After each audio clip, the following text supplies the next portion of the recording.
Ассаламу алейкум. Добрый день, приветствую всех.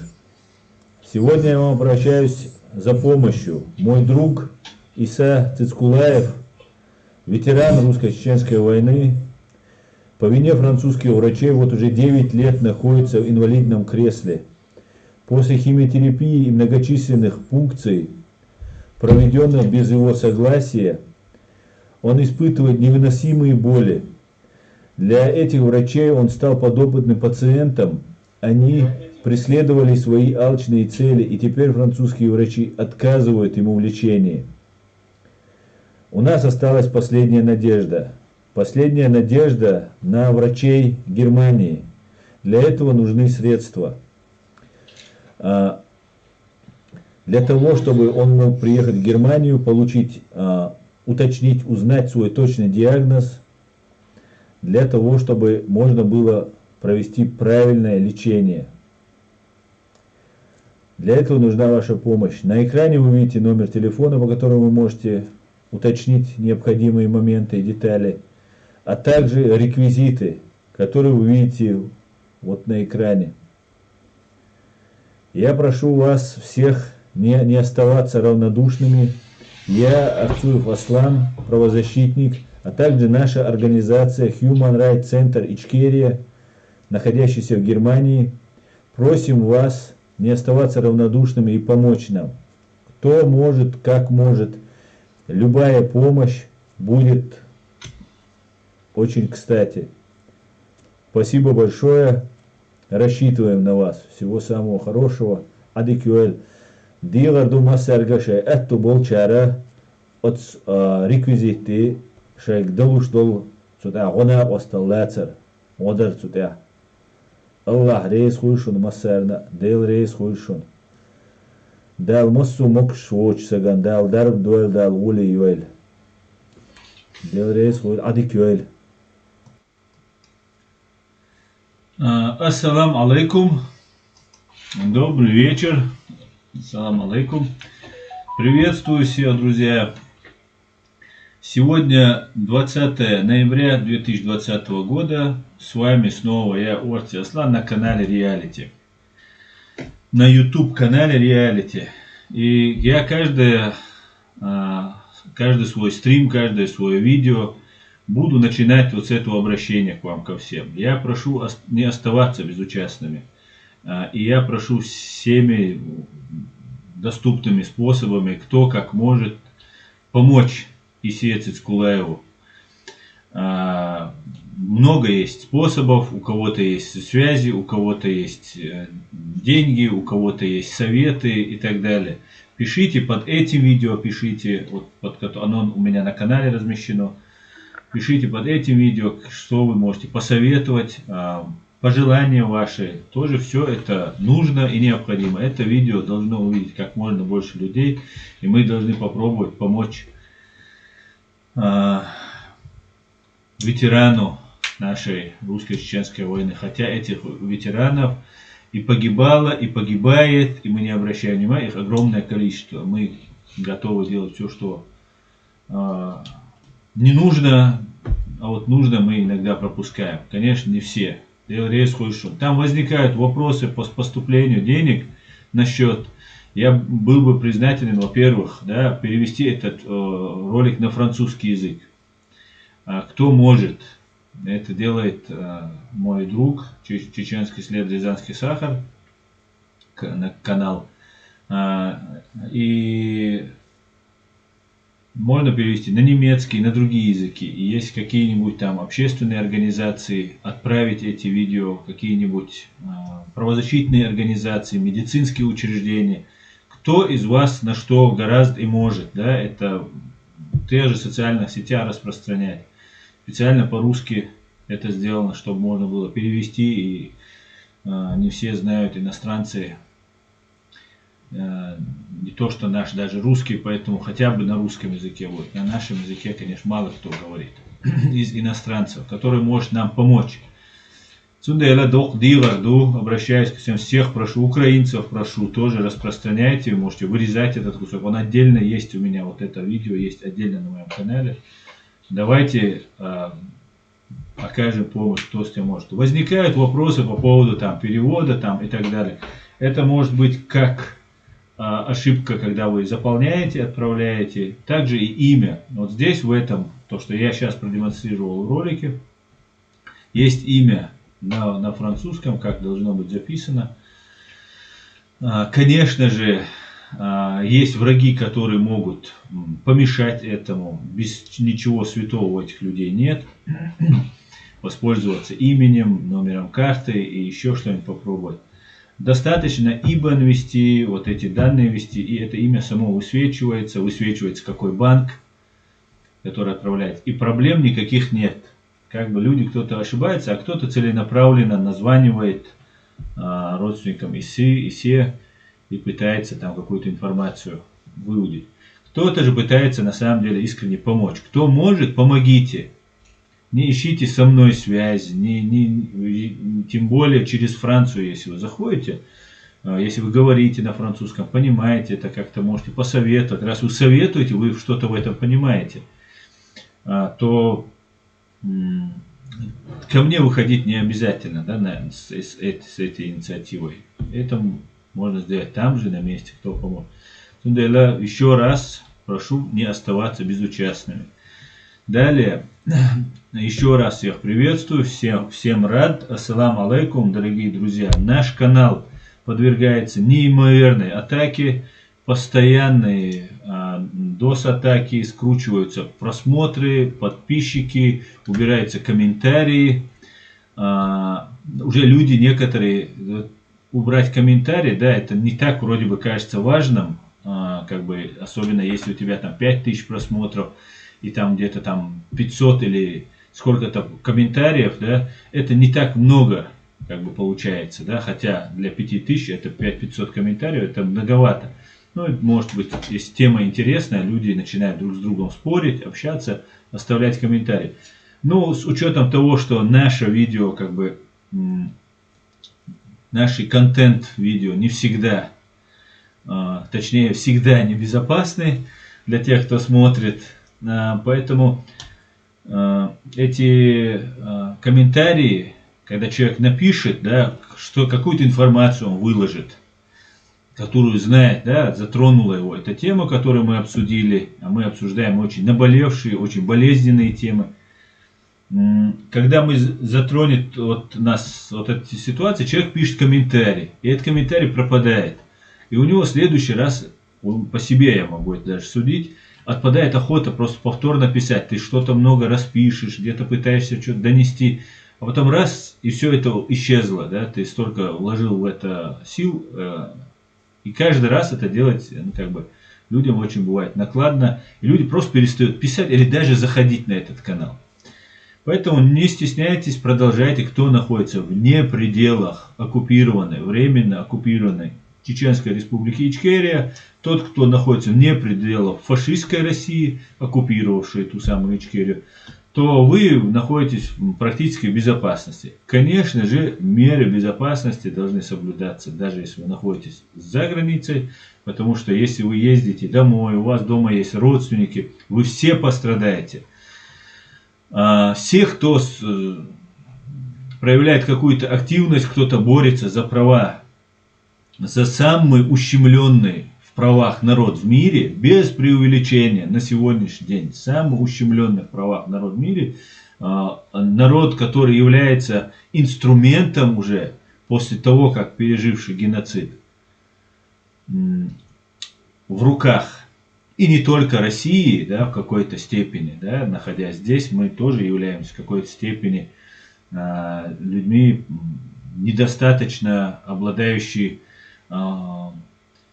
правом и полноценно. Хотя здесь демократия, права человека, свобода слова. Но при всем при этом, если, например, вы говорите Чеченская Республика Ичкерия, Германия, которая никогда не признавала Конституцию, принятую Россией 2003 года, но почему-то автоматически признающий Чечню как в составе России, вот такой казус такой юридически получился у Германии и у других стран. В 2003 году Конституция, инсценировка по референдуму по Конституции о присоединении Чеченской Республики, это является частью России там и так далее, Германия не признала. Поэтому юридически Германия не может считать Чечню частью России. Другого документа нет. Но есть вот такие моменты. И мы в этих правах ограничены. Нам говорят, вы россияне, это уже официально, в судах, везде. И мы этому способствуем. Понимаете? Мы этому способствуем. Мы приходим на суды. Сейчас я просто ухожу в тему, потому что уже очень много вот этого наболевшего. Мы приходим в суды, мы приходим в какие-нибудь миграционные службы или еще куда-нибудь. Да, я россиянин. Тебя вообще даже не спрашивают, россиянин ты или нет. Ты говоришь, да, я россиянин. Позор тому, кто себя называет россиянин. Да, другое дело, если человек находится в России, он вынужден это говорить. Те должны так говорить, извлекать выходу, делать все, чтобы был максимальный урон вот сегодняшней сложившейся оккупационной власти. Как внутри, так внутри нашей страны, так и в метрополии, так называемой, да, дерьмо-метрополии, в Кремле, допустим, да, тогда, пожалуйста, я только приветствую. В наше время, если вас не преследуют российские следственные органы, если вы не являетесь противником этого, вы себе испортили биографию. Это все изменится. Российский террористический, фашистский режим должен преследовать, сажать, убивать. Вот тогда вы против зла. Вы на стороне света и добра. А так вы этого не делаете. Поэтому я никого не призываю себе статьи наговаривать, особенно находясь в России. Но здесь, в Европе, в России категорически нельзя. Это пускай вас преследуют. Знаете, как еврей говорит, жена говорит старому еврею, Моисей говорит, когда тебя не было дома, тебя соседи так ругали. Моисей отвечает, Сара, когда меня нет, пускай они меня бьют. Точно так же, когда мы не там, пускай они на нас возбуждают дела и так далее. А там находясь, конечно же, берегите себя. Мы каждый раз об этом предупреждаем, чтобы вы соблюдали меры безопасности, конфиденциальности и так далее. Но возвращаясь вот к ситуации по поводу атаки на канал, на ту ситуацию, которая подвергнут наш канал. Наш канал запрещен на территории России бандитским Роскомнадзором, так называемым, да. Они не запрещают многие каналы, это надо учитывать, да, много есть каналов, которые запрещаются за экстремистскую деятельность, за какую-то развратную деятельность, за еще какую-то деятельность. Это как бы у них разные там списки есть. Мы же являемся правозащитниками, да, в моем лице. Мы являемся, да, доносителем. Мы доносим правду не профессионально, как это делают журналисты. Мы это делаем как блогеры, и этим она интересна и она правдоподобна.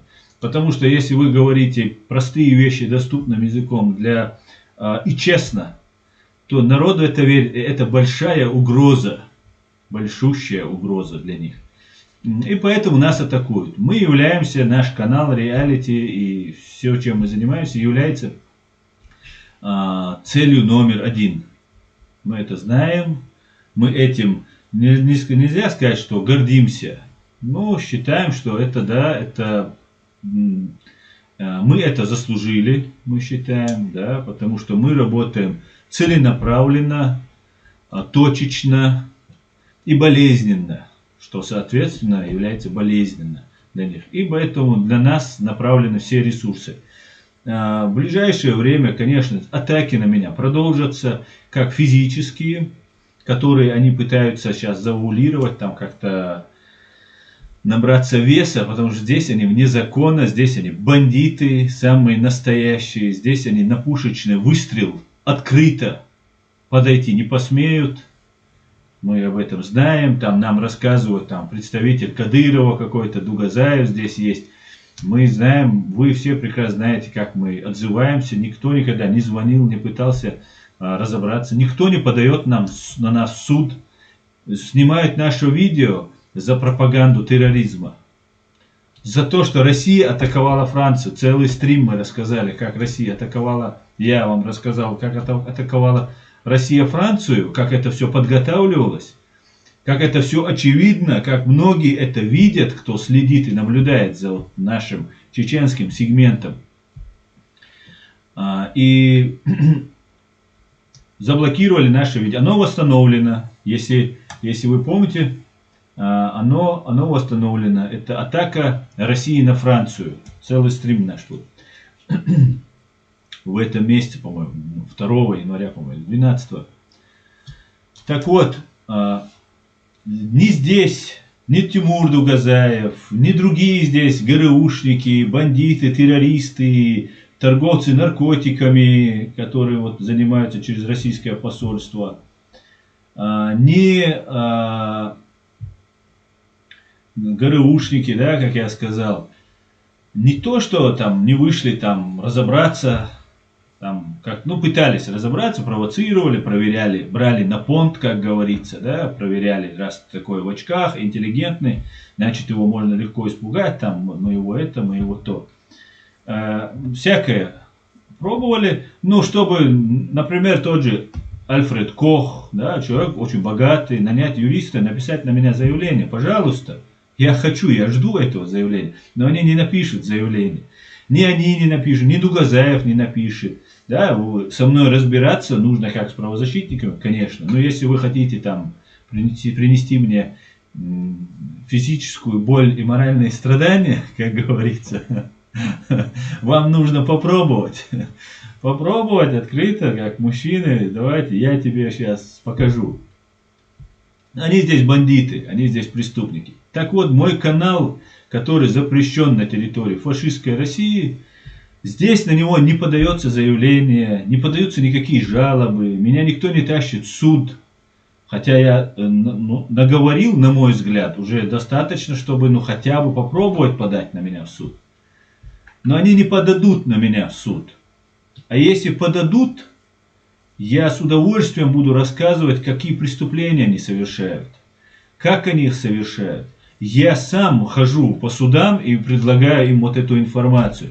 Потому что в судах для того, чтобы нас депортировали, оттуда, с России, приходит документация, что у нас убийство чести, что у нас медицинские оборудования самые лучшие, что у нас там это, что мы неуправляемые, что мы там другие, третьи.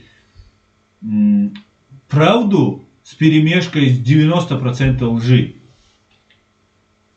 И здесь, конечно же, против там пророка Мухаммада, нашей религии, манипулируют нашей молодежью. Ну, вы все это знаете, кто смотрит наш канал, вы все это прекрасно знаете. Ну, всем все известно, грубо говоря. Но зато другие каналы, так же как каналы, которые являются их каналами, также есть каналы, которые не представляют угрозы или представляют какой-то интерес для них. Да, какой-нибудь там вброс какой-нибудь информации. Позиционировать себя, например, на стороне Ичкерии. Да, потому что радикальные исламисты только сейчас остались, которые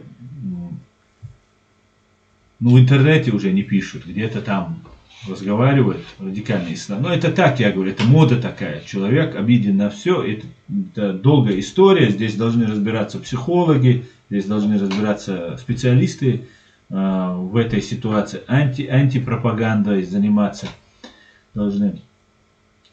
Притворяются ичкерийцами. Вот как притворяющиеся ичкерийцами, вот они на меня, да, они меня и вербовать пытались, они мне угрожали. Из Бартмаршу Джамбулат Сулейманов абсолютно контролирует вот эту свою группу. И человек, который из его этой группы мне там угрожал, оскорблял, ну, он не приехал, я сказал, конечно, меня тоже можно вывести, но это больше спровоцировать, больше это, конечно же, постараемся не допускать. Но человек, который грозится такие вещи говорить и сразу удаляет.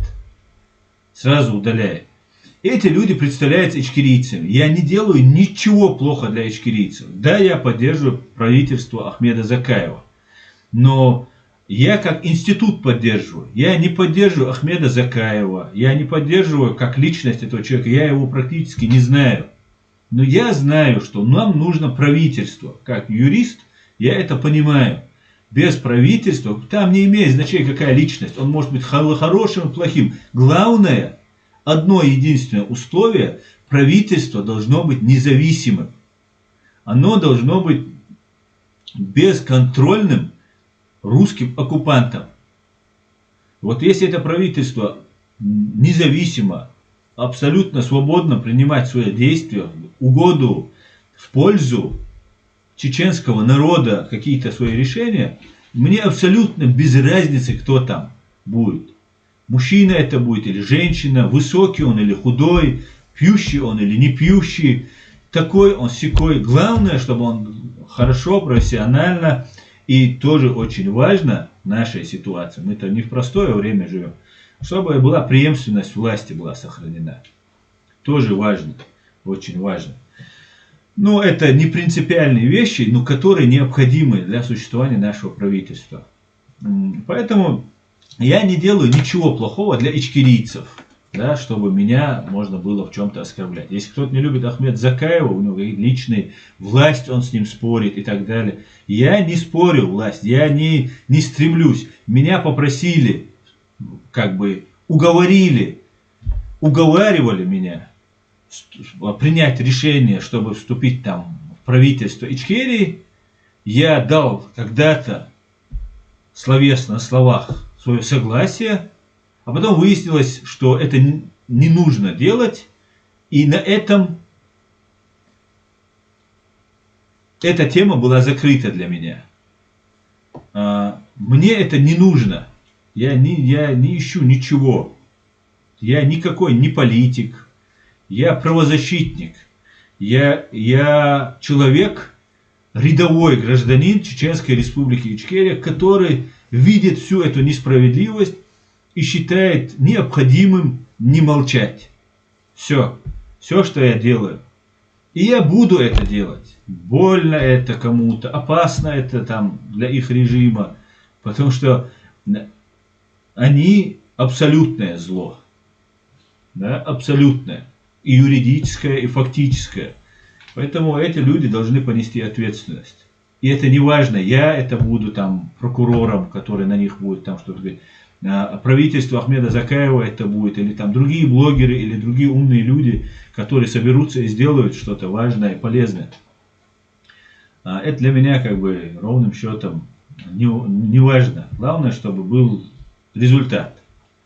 Убитые 300 тысяч наших граждан, да, это банальность, ее надо повторять, она записана у меня на канале. Мы требуем привлечь к ответственности виновных в преступлениях. В преступлениях против чеченского народа, в убийстве 300 тысяч граждан Чеченской Республики Ичкерия всех национальностей и вероисповеданий. Мы требуем вернуть нашу полноценную, законную власть нашему народу, которую мы, сперва проведя все необходимые процедуры при Дудаеве, Джохаре Мусаевиче, потом проведя войну, это похлеще любых референдумов, когда весь народ голосует не ногами до урны, до избирательного участка, а когда народ голосует холодом, голодом, смертью, болезнями, ранениями. Вы представьте, сколько человека часов чеченцы потратили на просто первую войну. Для того, чтобы человека трудочасов, ни сон, не спавшие ночи, думающиеся умы, которые верили друг другу, они все погибли, большинство, не все, большинство погибли. И я считаю, мы не можем этот труд нашего народа, ту плату, которую мы заплатили для того, чтобы освободить нашу страну и жить свободно, в свободном мире, свободно исповедовать свою религию, свою культуру, свои законы. стать полноценным субъектом международного права, где мы сможем на равных, ну, может быть, не так на равных, как со всеми, там есть здесь в этом мире очень разные страны, как мы знаем, сильные, слабые, подлые, хорошие, не очень хорошие. Вот мы должны свое место занять. У нас есть это право. Право это не то, что вам кто-то дает. Право это то, что никто никогда у вас не может забрать. И мы должны добиваться этого. И только лишь за это я и мой канал, мы стали целью номер один для фашистской России. И их нукеров, и их халдеев из числа клопов с русского ватника, которые пытаются всеми способами меня заткнуть. Тоже характерна не только сама атака, которая ведется на мой канал, ведется против меня большая работа. Характерно также, что не произносится мое имя. Это с какой-то степени это хорошо, потому что они думают, что я вот стану известным, и тогда это им еще больше нанесет урона. С другой стороны, мне это не нужно. Я достаточно, я делаю все, что от меня зависит перед Богом, перед памятью тех погибших людей и перед тем заложниками, чеченским народом, который находится там. Здесь, которые находятся, у вас у всех практически у всех развязаны руки. Если у вас они не развязаны, то вы можете сделать так, чтобы они у вас развязались. Не все, конечно, там и так далее. Например, у вас дома находятся родственники, и вам как бы не можете. Вы их можете перевести сюда. Трудно, конечно, но умереть тоже или там пострадать еще будет труднее. Поэтому, если заниматься, а так это, конечно, не очень серьезно. Я езжу домой, допустим. Ну, это вообще не серьезно. Мне домой ездить надо. Не, я туда не лезу. Я, конечно, понимаю, что все правда, но я домой езжу. Ну, это не совсем честная позиция, скажем так. Конечно, дома, если есть престарелые родители, которые не уедут никогда в своей жизни, даже если убьют, и мы это знаем, такие у нас есть, то, конечно, тогда люди связаны руками, ногами. Тогда делать нечего. И это мы все принимаем. Но есть намного больше людей, которые могли бы прилагать больше усилий. И, конечно же, вас это не освобождает от ответственности. Я ни к чему не призываю, никто не должен делать это ради меня. Я обычный человек, опять же, рядовой гражданин Чеченской Республики. Но я так думаю, им мое имя называть, как говорится, придется. Мое имя со мной считаться придется. Даже если они не назовут меня при жизни, после моей смерти, которую они попытаются, конечно, организовать, если у них получится, что я, если честно, очень сильно уже сомневаюсь, что у них получится, то эти люди по-любому будут произносить мое имя и нашего канала, и всем станет правда ясна. Простым, доходчивым языком мы рассказываем настоящую правду, мы рассказываем реальность. Я пытаюсь быть абсолютно объективным ко всем участникам, ко всем. При всем при этом я понимаю, что не все так однозначно в этой ситуации. Я об этом узнал, что не все так однозначно, когда влез в это во все. Но я познакомился, подружился, взял на карандаш, скажем так, людей, которых трудились до меня, да, будут трудиться и сейчас, и после, и неважно, потому что это дело всей нашей жизни. Построить государство, сохранить это государство, это дело всей нашей жизни. И это государство нам нужно, мне нужно, не знаю как, кому, нужно не для того, чтобы щеголять паспортом, хотя это наши права, или там еще для каких-то целей. Валлахи нет. Для меня нужно, чтобы у нас были защищены права. В моей семье никто не погиб на этой войне. Мы никто не воевали, хотя какие-то там участия, помощи, когда весь народ что-то делал, как-то помогал. непосредственно с оружием в руках, там, наших убитых, запытанных, нет никого. И я это не делаю из мести, я это делаю не для того, чтобы там получить известность, которую я получил на свою голову, которой я боялся, может мне кто-то не поверит, которой я боялся как огня, она мне не нужна была, деваться некуда было.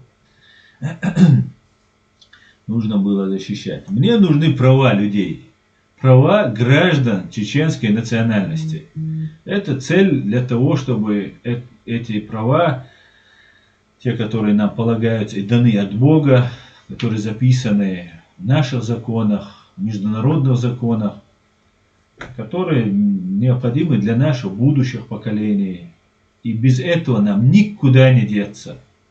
Ведь мы не считаем себя умнее Польши, Азербайджана, Армении, каких-либо других государств, которые держатся за свою государственность, где-то иногда уступают в своем суверенитете, да, когда ты отдаешь там, Армения, это ладно, полностью. Некоторые страны считаются своим суверенитетом для того, чтобы сохранить государство, свою самобытность и свои права. Самобытность государства, это оно гарантирует тебе сохранение вот этой твоей особенности, твоей не исключительности, что ты лучше, а исключительности, особенности, отличительности от других. Это наше есть, оно будет, и я в это верю, что оно останется. И права мы свои отвоюем, восстановим, каждый чеченец станет правозащитником, потому что другого выбора у нас нет, мы должны знать свои права, защищать.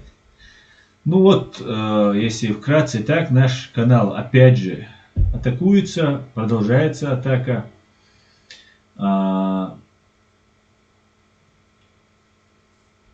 Будет это все продолжено до определенных пор. Я предпринимаю определенные меры по этому поводу. И, конечно же, мы все исправим. Но даже если они так это блокируют, мы можем делать короткие вырезки из ролика и распространять их по WhatsApp, где-то что-то там с каналом реалити, ну и так далее, и так далее, и так далее. Много чего, многие кто знает. Поэтому не сидите без дела, делайте это для себя и для наших будущих поколений. Потому что Чеченская Республика Ичкерия была, есть и будет навеки вечная. И никто это, они могут потратить миллиарды, они могут придумать параллельную реальность, но никто никогда не может опровергнуть или уничтожить, изжить реальность. Потому что реальность, она уже создана Богом, ее можно только заретушировать, спрятать, создать что-то параллельное вокруг нее, отвлекающее от нее внимание, но реальность ее уничтожить или исключить нельзя. Поэтому, значит, нас нельзя исключить. Давайте перейдем к вашим вопросам, ответам. И еще пообщаемся. Так. Чеченский след, Рязанский сахар. Аслан, твой канал делает огромное дело. Ты дал мне уверенность в том, что мы сможем достичь справедливости. Да, мула. Рейс чеченский след. Да, мула. Здесь, знаете, задача должна быть как тактические, так и стратегические. Да? Немного раскрою наши секреты. А то меня спрашивал вербовщик, как вы там Россию развалить пытаетесь и так далее. Да, конечно, у нас есть стратегические планы, которые не с самой цели развалить Россию. Да? Россию нужно освободить, да, и поднять народ, как Путин прикрывался этим народом, также мы должны этому народу донести, народ и так далее. Иногда болезненно и так далее. Но для того, чтобы есть тактические и стратегические планы. Тактическая цель, которая должна быть нами достигнута, это однозначное доминирование во всех сферах представителей Чеченской Республики Ичкерия.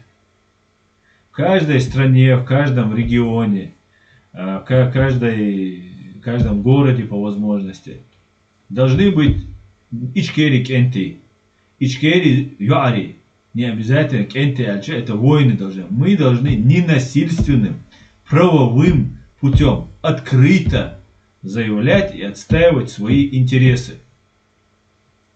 Вот, безоговорочно. Возможна ли такая ситуация?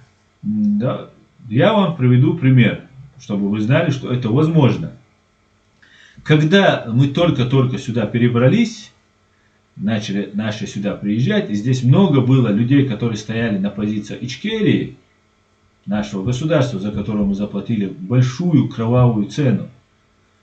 А эти люди, они были в законе, мы всегда должны оставаться в рамках закона, всегда международного права, и это должно быть основной наш принцип. Без него мы станем инструментом в руках русских, и не только русских. Вот, например, мы приезжали, вы когда-нибудь слышали, тот же Тимур Дугазаев, который, как говорят, в Гамбурге живет, некоторые мне предлагают, он же в Гамбурге живет, разберись. Самому приехать из Европы сложно, не может он разобраться. Но он не в Гамбурге живет, он здесь недалеко от Гамбурга, там, 100 километров, по-моему, живет от Гамбурга. Этот Тимур, он поднимал наш ичкерийский флаг. Друг Усайхан Агаев тоже ичкериец был, ярым там за нашу независимость, свободу и так далее. Но потом что-то изменилось. Что-то изменилось. Я думаю, это связано с финансами. Нет финансов, нет россиянцев. Поэтому все нормально. И мы должны в этом плане вернуть наши позиции. Но для этого мы должны открыто говорить, действовать в рамках закона. И, Ичкери, Кенте. Других в этой Европе не должно быть. Это раз было, и это будет еще раз. Это программа минимум, которая должна быть нами достигнута. То же самое касается вот этих русскоязычных, или так называемых русскоязычных, русских, которые от нашего имени здесь проводят какие-то там организации, там вот есть такой форум «Свободной России», как его метко назвал первый президент Литвы Витаутас Ландсбергис. Форум превратился, он просил, чтобы не доводили до этого, а не довели до этого, форум паскудной России. Больше Витаутас Ландсбергис, президент, который очень большое уважение и авторитет поднимал, проявлял уважение к этим русским так называемым демократам. И поднимал их вес, авторитет. Он больше не появился там. Ну, они не стесняются, дальше у них деваться некуда. Они нацелены на Америку. Их задача, чтобы их Америка поддержала. Андрей Пиантковский даже требует там триллиард вернуть. Вот этот триллиард нужно вернуть там и так далее, и так далее. Там есть, конечно, здравые люди, они думают о России, это их право, я ни к чему не претендую, но когда вопрос касается мы Россия или нет, оккупированы или нет, вот тут у меня возникают с ними взаимоотношения какие-то, потому что они юридически, фактически неправы. И они это знают, все об этом знают. А если нет, пожалуйста, приведите мне юридический, документальный какой-нибудь факт, что Чечня является частью России. Чтобы этот факт был законен. Не инсценировка, не симуляция референдумов, там еще чего-то, которые мы все прекрасно знаем. Они сами же, и Пиантковский, и другие, не признают ведь выборы в России законными и не фальсифицированными. Изменения Конституции они у себя не признают. Так как они могут признавать Конституцию во время интенсивных военных боевых действий в русско-чеченской войне в 2003 году, когда принималась Конституция, так называемая Конституция так называемой Чеченской Республики в составе России. И поэтому Андрей Пиантковский там ищет какой-то блудный триллион русских, его нужно вернуть. Русские оппозиции Путину, среди которых много КГБшников, там разных там правых, левых, Илларионов, например, бывший советник Путина по экономическим вопросам. Да, по экономическим всего лишь. Но взрывы домов в Москве в 1999 году и в 2000 году уже об этом все знали. Это так. Андрей Илларионов неплохие вещи говорит о нас. Но вообще я независимый человек. Я никому ничего не должен. Ни нашему правительству, ни кому-либо. Я говорю правду. Я говорю правду и буду ее говорить. Это все, что я могу сделать честно и в моих силах. Я ее буду делать. Далмула. Они хотят вернуть этот блудный триллион долларов, там, которые Путина украли и так далее. Но они не говорят, нужно вернуть чеченцам 500 миллиардов или тот же триллион, потому что нам полагается триллион. Мы разрушены, мы убиты, над нами совершен геноцид. Они даже об этом не заикаются, такой вопрос не стоит. Тогда какого черта американцы должны русским отдавать триллион? За что это? Я не понимаю. За то, что они сейчас подхватят власть, которую американцы смогут, если они, Запад, Америка, смогут поставить, короче, на определенную позу Путина из КГБ и ГРУ. И забрать у них эту власть и отдать этим новым либералам-демократам, которые не признают нас, которые не дают разбирать даже вопрос чеченской темы, русско-чеченской войны и геноцида. Я считаю, не полагается им никакой триллион и ничего. Американцы пускай его себе оставят. А еще лучше, конечно же, его нужно будет у русских. Если американцы заберут, это американское. Мы у русских возьмем свое. У русских много есть чего. Земли есть, недра есть. Мы можем и 100 лет забирать. Не за раз же все забирать, правильно? Можно, как это происходило с той же нацистской Германией. Да, до сих пор выплачиваются людям, которые пострадали от этого. Мы должны в этом плане двигаться, брать пример у других, кто так двигается, ну и так далее, и так далее. Это уже стратегические планы, которые мы будем потом еще. Они имеют разные векторы развития, имеют разные направления развития, потому что могут и так пойти, поэтому здесь это планирование, оно только условно. Мы можем направление просто выбирать, чтобы двигаться в стратегическом направлении. Сейчас уже закладывая себе на будущее, для нашего государства, государственности благоприятные условия, для создания благоприятных условий. Вот, в принципе, мы должны в этом направлении двигаться, и к чему я чеченскому следу, отвечая на вопрос, хочу сказать, что мы здесь должны стать доминирующими. Первое, что они здесь используют, это YouTube. Опять же, возвращаясь к YouTube. Они здесь нас, из-за того, что у нас мало независимых, профессиональных блогеров, они нас, ну скажем так, переигрывают в этой информационной битве. Хотя, конечно же, необходимые несколько тысяч человек нас смотрят, наши взгляды понимают, поддерживают, придерживаются. И не обязательно все наши ролики посмотреть, когда мы говорим практически одну и ту же линию. Достаточно нам донести до людей нашу линию, в каком направлении мы двигаемся, что у нас имеется. Основные вот эти наши позиции неоднократно и мной, и другими нашими лидерами и мной, скажем так, озвучены. Поэтому мы знаем, в каком направлении двигаться, мы будем в этом направлении придерживаться. И это нас выручает и выручит. Бурдушун. Далмула.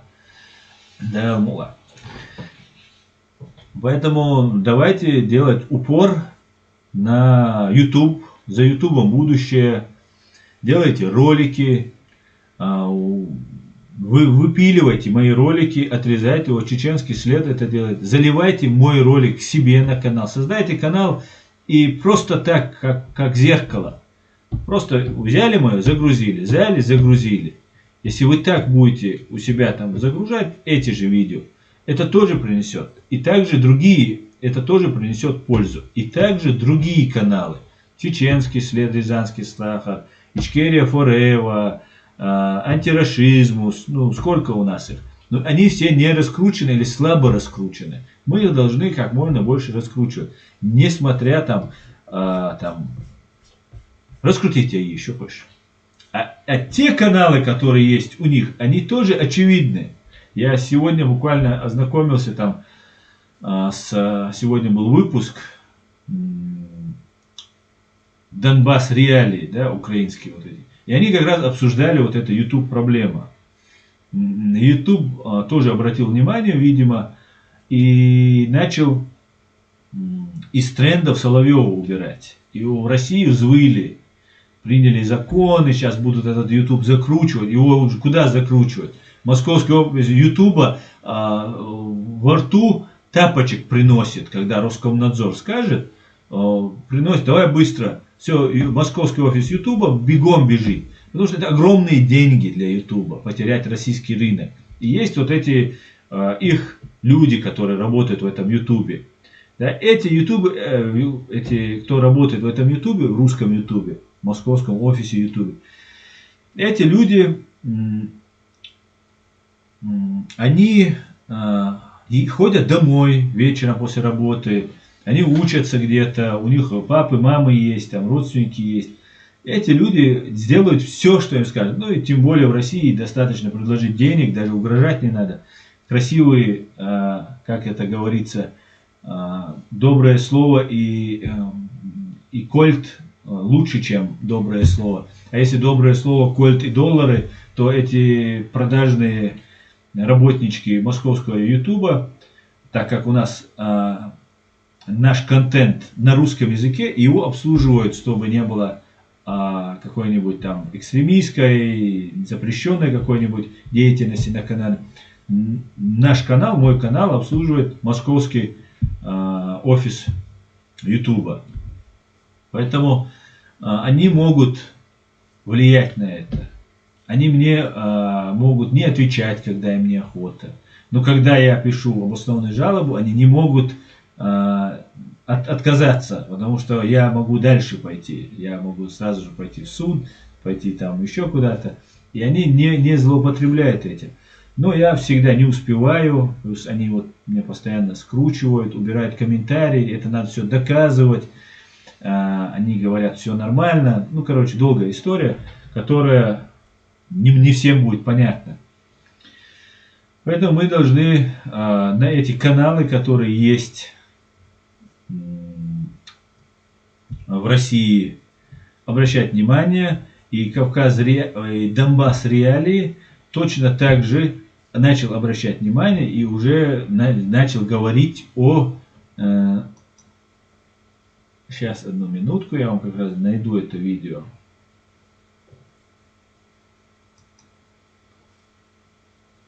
Россия захватывает YouTube в Украине, говорит, радио Донбасс Реалии. Называется эта статья «Градом по мозгам».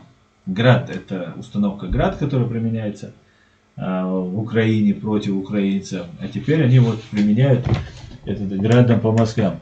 По мозгам.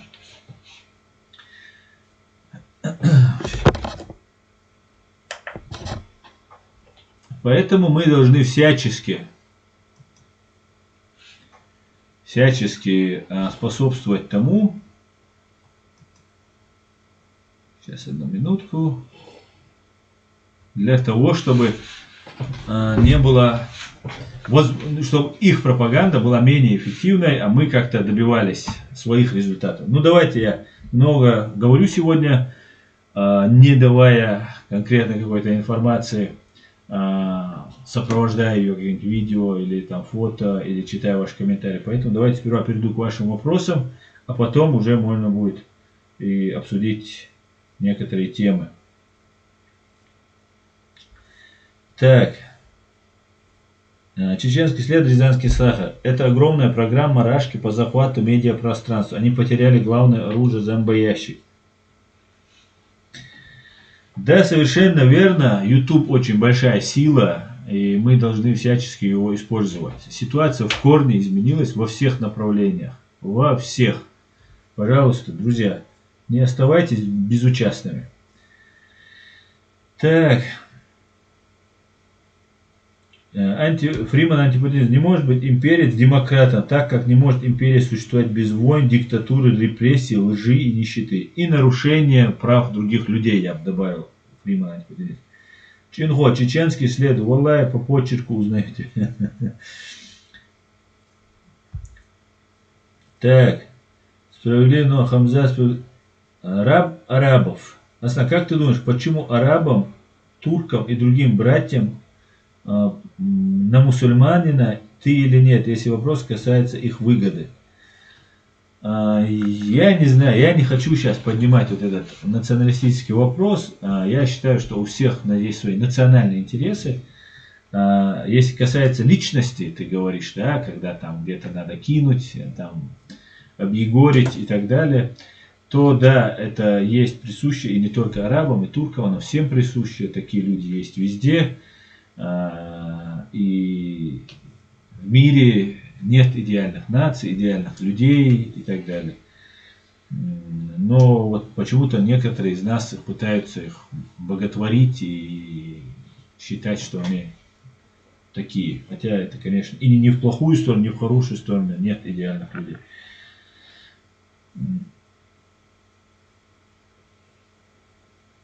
Так, давайте я вам покажу вот эту передачу сперва. Так, давайте я сперва почитаю. Здесь Анзор Рино спрашивает, как состояние Хусейна. С Хусейна все хорошо, да, мула. Идет на поправку, будем на это очень надеяться. Хочется быстрее увидеть Хусейна в нашей передаче «Среда». В передаче «Среда Исханова».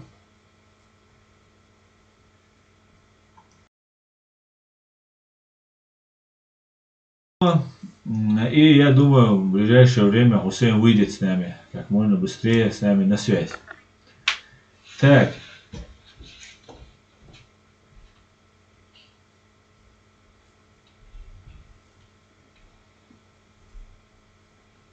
Так, Бюрис Дедик Хили говорит, Вольф, Далузи, Авель. Выписан культа, Дал Маршал Дуэль Хусейн. Амин, я Аллах, Дал Маршал Дуэль. Вы пишите комментарии, Хусейн кашляет, когда говорит, поэтому была проблема нам провести стрим. Хусейн читает, смотрит, пишет, все отлично, так что вы можете писать как под этим видео, там, где я вот выложил тогда в сообществе фотографию, там можете, под любым видео Хусейн увидит, прочитает, ему будет очень приятно. И вот, обращаюсь к Хусейну, Хусейн, дал маршал дуэль, хуна, сонг шмел дал вули юэль. Хусейн, ты нам нужен, товарищ полковник, прошу как можно быстрее возвращаться в наши ряды. Да, маршал дуэль, дал вули юэль. Асламбек, ассаламу алейкум, Аслан. По репарациям хорошо сказал Иларионов. Думаю, один из немногих, с кем нам можно сотрудничать. И кровью он не запачкан. И отошел от Путина, когда ему карта поперла. Ва алейкум ассалам, Асламбек. Да, я не спорю. Знаешь, как говорится, не хочу, конечно, Илариона называть раком. На безрыбье и рак рыба, говорится. Да? Не хочу его называть раком, но, как говорится, Андрей Николаевич Иларионов, да, самый адекватный, с кем можно разговаривать, скажем так. И я имею право, конечно же, даже если правительство с ним там общается, еще кто-то общается, я имею право оценочные свои суждения давать по поводу любого человека, тем более политического деятеля. Если же они как-то расходятся, или человек посчитает, что я возвожу на него клевету, наговор какой-нибудь, что подпадает под ответственность уголовную или административную, то, конечно же, и для Илларионова, как и для Путина, и для Альфреда Коха, Тимура Дугазаева, там, и другим, всех и не перечислишь, мерзавцев, которые и мерзавцы, и хорошие, для всех открыт путь в суд и подачи заявления на меня. Я готов буду отвечать за каждое свое слово, я об этом неоднократно говорил. Поэтому, а так, конечно же, Андрей Илларионов очень хорошо говорит, правильные вещи говорит. И я надеюсь, человек этот искренен, очень на это надеюсь. Но мне, как говорится, с ним детей не крестить, мне с ним в одной стране не жить никогда. Гражданин Ичкерии он, наверное, не станет. Гражданин России я никогда не буду. Поэтому я думаю, все будет Ичкерия. А так, обочина, садухдикхит, цанина умацабо, но я имею право критиковать. Тем более Андрей Илларионов был, по-моему, преподавателем, профессором, по-моему, если я не ошибаюсь. Человек, который преподавал, студенты всегда спорят, нас учили в Санкт-Петербургском государственном университете. Нам говорили, вы должны спорить с преподавателем, вы должны отстаивать свою позицию. Поэтому, если я отстаиваю свою позицию, я думаю, его это не должно сильно задевать. Так. А так, абсолютно ты прав, Ювадах Хасанбек. Ты полностью прав. Чинго, добро пожаловать в чат. Не забывайте о конфиденциальности своих данных, соблюдайте принципы нашего сообщества, ставьте лайки, подписывайтесь на реалити о Орти Аслан. Пусть люди узнают правду, говорит. Сегодня все страны могут быть разделены на два класса. Страны, где правительство боится людей, и страны, где люди боятся правительства. Только в России народ не знает, что правительство должно бояться народ. Приман антипутинизм. Чеченский след, рязанский сахар. Чеченцы по всему миру живут как в 1937 году. Но не совсем, конечно, в России и во время оккупированной Чеченской Республики они живут. Не совсем корректно я скажу тебе, чеченский след, потому что здесь 1937 год, это когда ты сидишь, не закрываешь дверь и ждешь, пока за тобой придут. Уже собрав сухарики, там, носочки тепленькие, там, и так далее, сменное белье. В этом состоянии мы не находимся здесь. А так, да, конечно, положение очень плохое. Мы находимся, наш народ находится как во время большого террора. Большого террора. Так, справедливой ночи. Хусейн умный полководец. Да, Хусейн очень умный и мудрый полководец. Так, ассаламу алейкум, Аслан.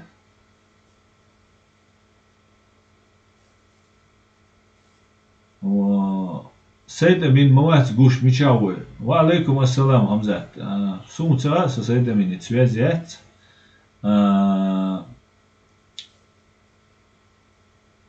Сумца. Со организация Нохчмахтай Дос, со правозащитной организации в мире права человека, руководитель Айс Сахузай Штарбол Ил Валеэль.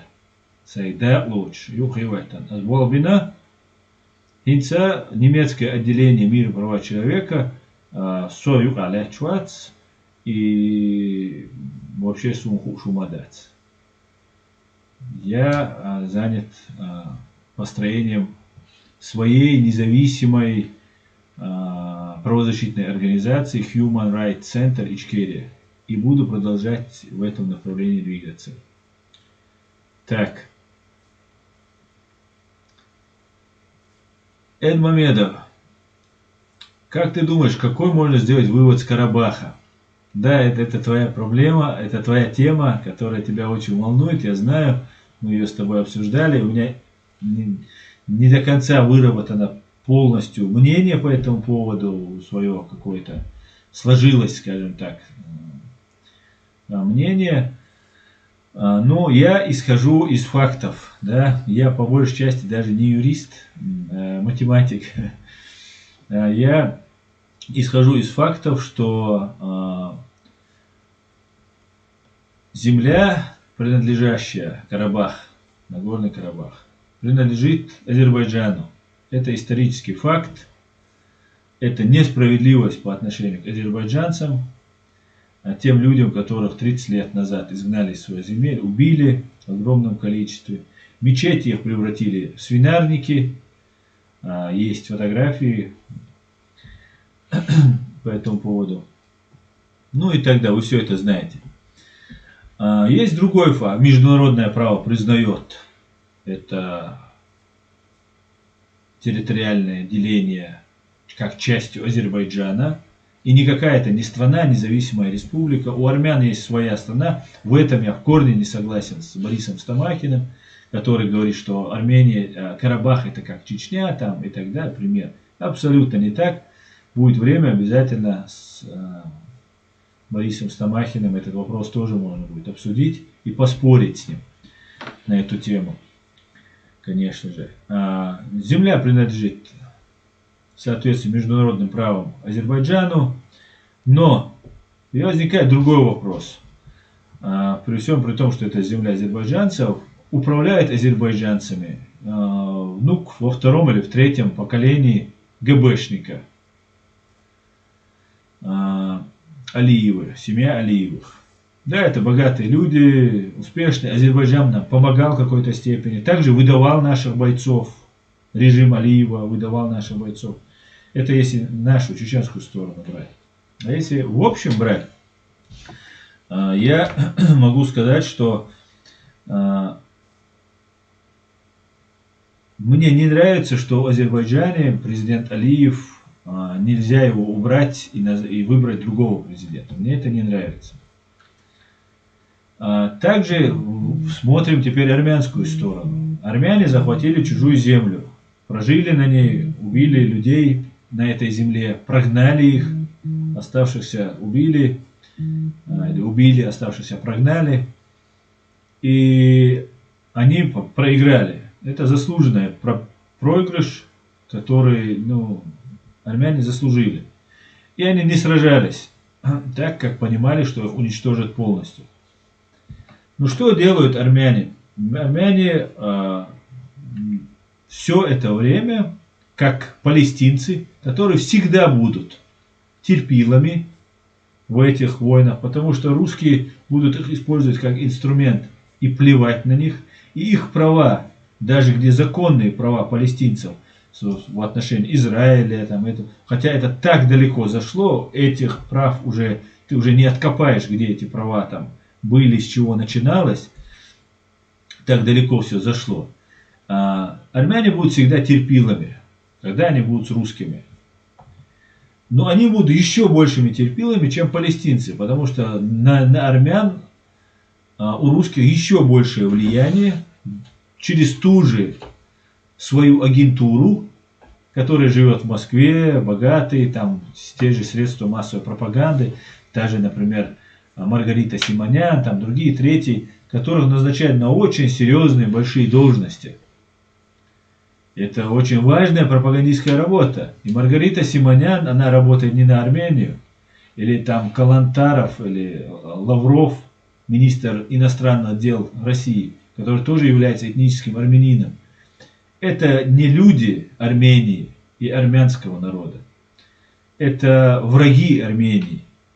Да, они, если между Азербайджаном и Арменией что-то, они попробуют сделать хорошо. Но если возникнет вопрос между Россией и Арменией, то они будут за Россию и против армянского народа. Что мы увидели? И при всем при этом армянский народ продолжает. И Пашинян там реверансы делает. Я не знаю, каким он Соросом там связан, какой народ его там избирал и так далее. Потому что верить этим политикам очень сложно. Но при всем при этом Пашинян делает реверансы в сторону России. А сейчас Россия хотела его убрать, потом поняли, что лучше оставить. Видимо, реверанс удачный пошел.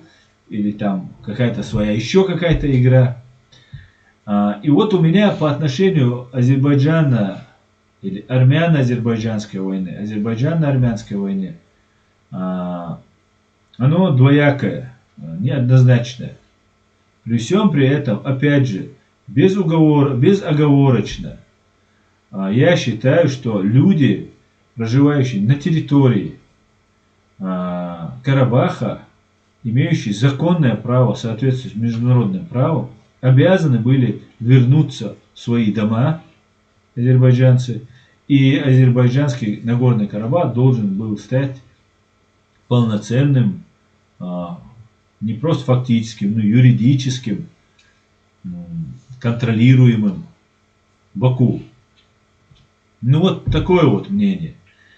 Погибло очень много людей, азербайджанцев погибло. Некоторые даже рассказывают, что мне слабо верится, что азербайджанцев погибло больше, чем армян. Хотя я не знаю, насколько это. Выражаю глубокие соболезнования всему азербайджанскому народу, всем азербайджанцам погибшим, гражданам Азербайджана разной национальности, которые там погибли.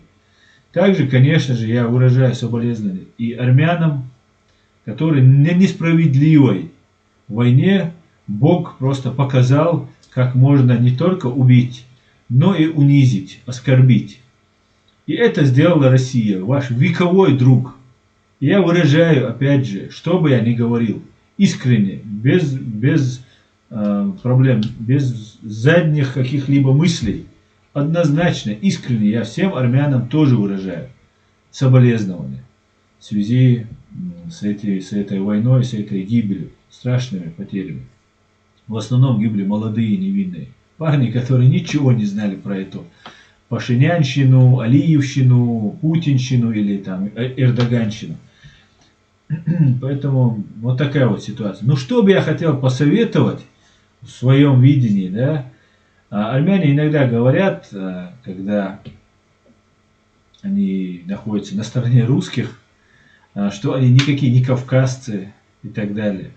А кавказцам армяне, что они не кавказцы там, ну вот я слышал от армян. Какие-то мы армяне, это даже оскорбляет. Мы за Кавказье. Южный Кавказ его по российским каналам называют. Это за Кавказье, это не Кавказ. Они сами так говорят. Если армяне, например, являются и продолжают быть вот в таком позиции, ну, флаг в руки, такие же вас русские будут использовать и так далее. Но есть армяне, которые живут много в Европе, долго в Европе живут, и которые должны понимать, что пока вы не построите закавказское или южнокавказское, какое оно у вас там государство, и кем вы себя относите, будущего у вас в России нет. Это мой совет. Бегите, сломя голову от этой России. Сейчас это самый удобный способ. Лучшего способа попросить у Америки, у Запада, у Брюсселя помощи, как сейчас, у вас не было никогда.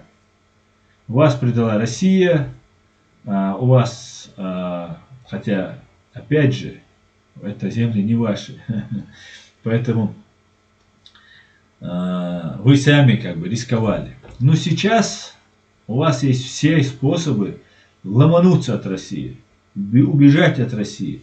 Россия – это путь в никуда. Нету этой страны будущего.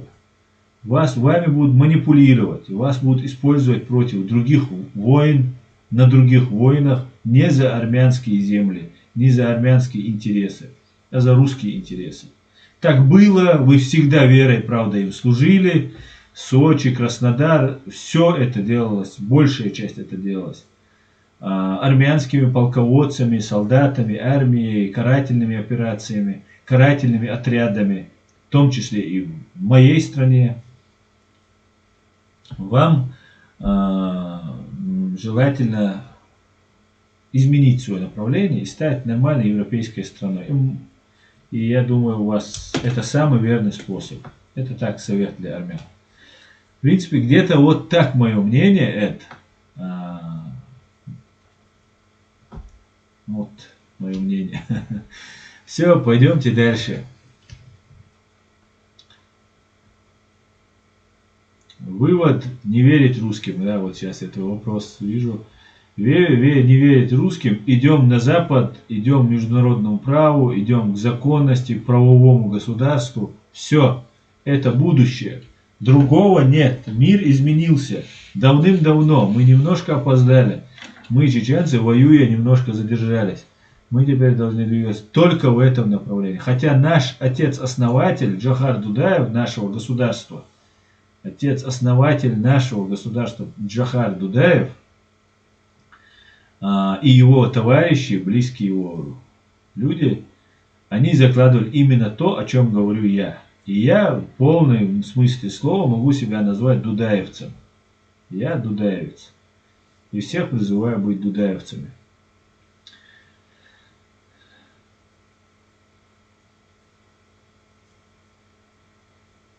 Пойдемте дальше. Пойдемте дальше.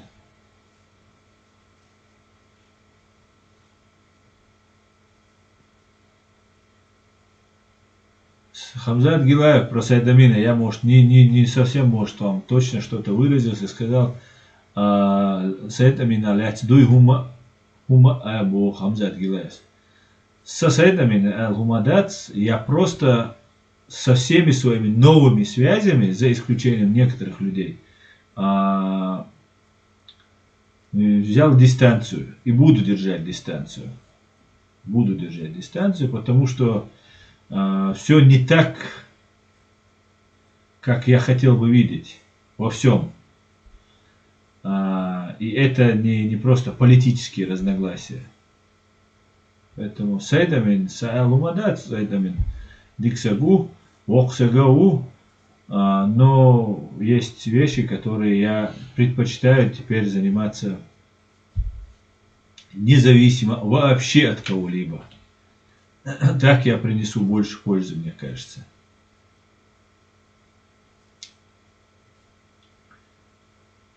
Так, Игорь Пружинкин. Асан, кто тебе ближе как человек или кого ты назовешь своим братом? Мусульманина, ведущего преступный образ жизни или неверующего, но живущего по совести и справедливости?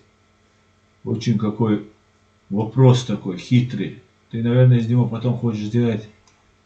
Игорь Пружинкин, ты не часто меня здесь комментируешь, ты меня на что-то подталкиваешь, да? Это неоднозначный вопрос, да, который ты хотел бы от меня услышать. Это не так легко, так сказать. Брат у меня есть по крови. Брат у меня есть по взглядам, по моей дружбе, которую я считаю этих людей с детства, может быть. Хотя с детства у меня, может быть, таких братьев, может и нет. По идеологическим моим взглядам, политическим взглядам. Ислам же говорит, мусульманин мой брат. Мусульманин мой брат. И это факт, который я не могу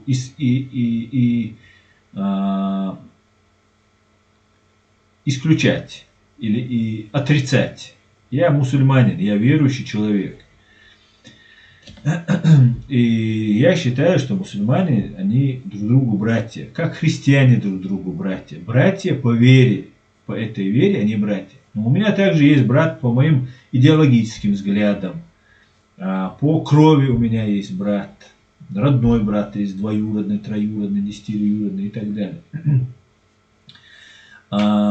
Преступный образ жизни, если ты говоришь, ты имеешь в виду, он на стороне врага, или же он занимается криминалом каком-то, ну просто он бандит какой-нибудь. Но если он нарушает закон, я не могу, даже если он мой брат, мусульманин, я не могу его поддерживать. Если, конечно, это не делает в России. Извините, но это правда. А правду мы всегда говорим.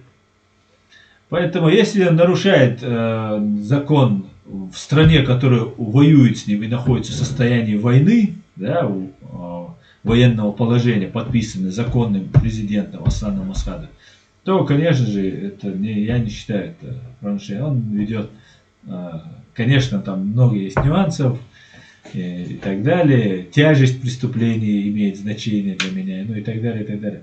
Короче говоря, не об этом речь. Вот, и жизнь или неверующий, но живущий по совести и справедливости. Так вот, человек, который живет по совести и справедливости, кто бы он ни был, какой бы религии он ни был, какой бы он там цвета кожи не был, или не был бы он какой-либо религии вообще, или не был бы вообще какого-либо цвета кожи, невидимка он. Если человек живет по совести и справедливости, то, конечно же, этот человек мне близок. он, является ли он мне братом, не знаю. Может быть, человек, который кристально чистый в моей жизни попадется, кристально чистый, который, ну, как сказать, от Бога чист, то, конечно, я буду за честь иметь его в своих друзьях, например. Например, я вот в России, например, принято такое, уже кавказец, это такое нарицательное что-то, да, такое плохое что-то, кавказец, да, черный кавказец там и так далее. Это считается очень плохой, невоспитанный там и так далее. Конкретно предъявить нечего, но агрессивные там, и там какие дикие, баранов режут на улице, там Пугачева может сказать, выдав свою дочь замуж за обрусевшего какого-то чеченца, сказать, ну они там баранов режут. Абсолютно обрусевший Руслан, этот муж Кристины, и она там сидит и говорит, мы баранину не любим, там туда-сюда. Ну вот такие вот, показать публично, что понравится скрытый подтекст русскому человеку. Я считаю, в этом плане, а у меня мнение свое кардинально, кавказцы это самые благороднейшие из благороднейших, в России еще есть благородные народы, кавказцы имеют кодекс чести, имеется в виду из советских стран, которых мы населяли когда-то, советских республик, стран. Кавказцы это самые благороднейшие. Да, над нами ведется большая работа, мы пережили, чеченцы отдельно пережили геноцид, другие страны, республики, народы потеряли очень много своих людей, их запугали, внедрили агентуру, ну много ведется работы. При всем при этом любой кавказец на любом месте, он также является моим братом. Ну вот в этом смысле слова братом. Да? Будь это грузин, даже будь это осетин. Я с осетинами очень хорошо находил общий язык. И с дегорцами, и с иронцами. Главное, чтобы он человек был нормальный. Хотя у осетин тоже, как у армян, вот это в сторону России очень есть. То есть, что сделали с их детьми, мы тоже знаем, опять же. Поэтому вот такого плана вещи, это же сложно вот, сказать вот, однозначно что-то. Вот, так-то, так-то, этот мне брат. Например, есть такой человек, как Рамзан Кадыров. Он мой ровесник, по факту. Он мой ровесник.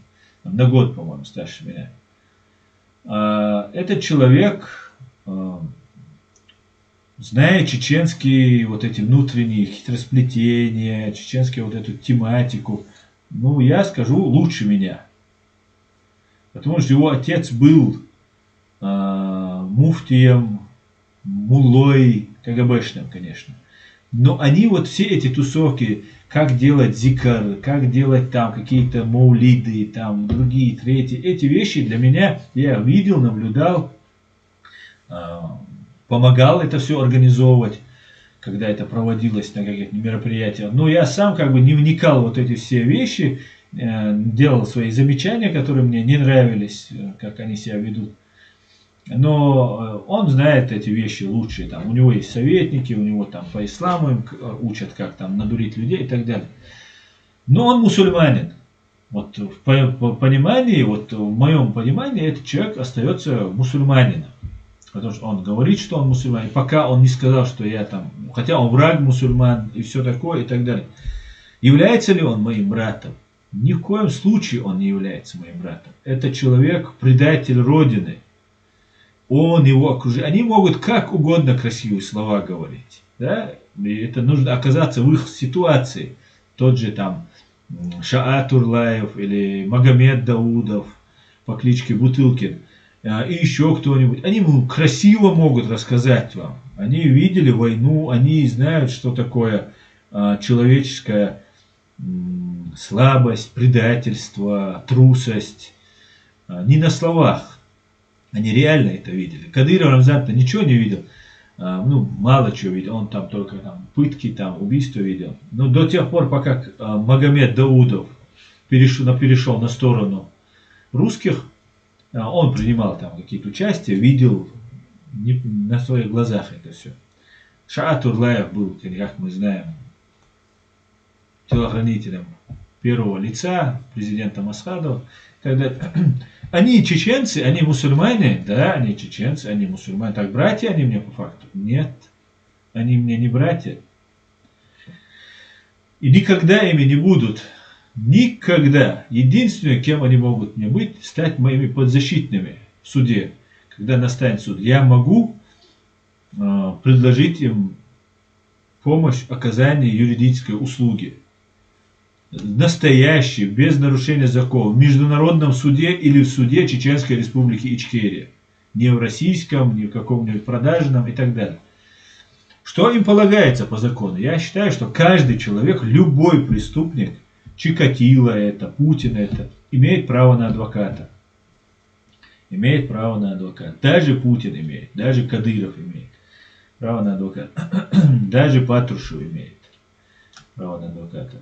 Поэтому это очень такой большой и широкий вопрос, который так просто разделить меня в один из станов, в этот стан меня, в этот не получится. Так, пойдемте дальше.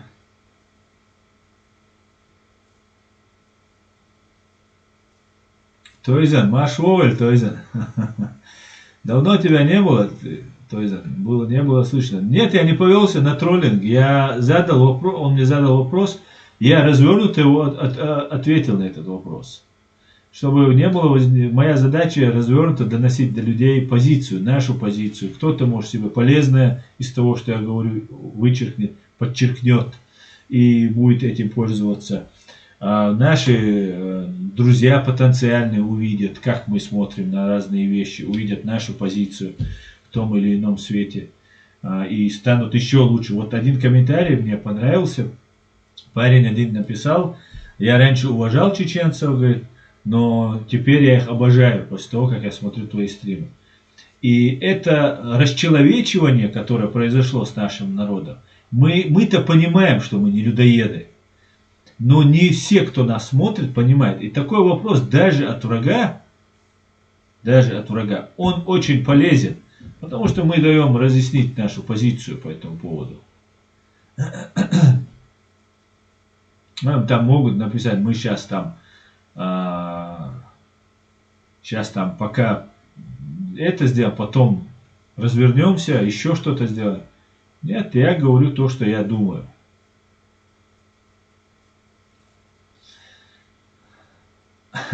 Может, это Аслантару не задерживает.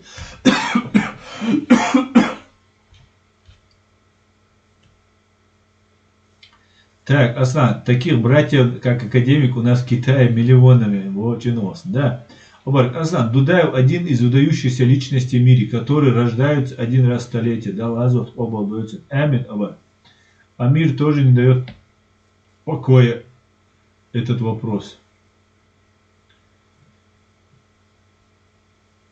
Амир Хударов, не понимаю, почему и на каких основаниях русские называют нас, кавказцев, черными. Мы же европейская раса, а не расист. Я не расист, но меня удивляет, почему многие из нас это приняли. Амир Хударов, я это не принял. Они так называют, это уже сложившись у них это годами. Ну, представь, это фашисты. У фашистов это заложено.